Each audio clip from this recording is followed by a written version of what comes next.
How to fix cannot associate file type with a program in Windows 10. To fix cannot associate file type with a program in Windows, try these steps below. 1. Open regedit and navigate to, note, here find the affected.exe name which is creating problems. 2. Expand it and navigate it to, computer /h key _ classes _ root / applications / app name / shell / open / command. 3.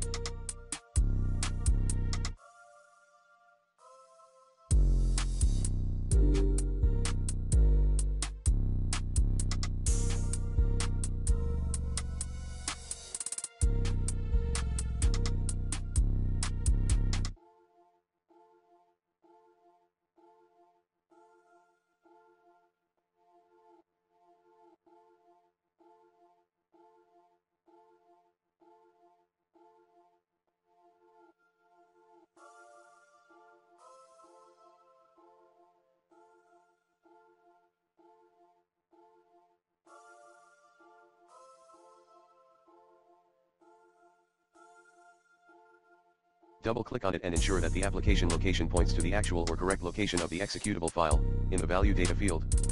4. Exit the registry editor. Reboot your PC.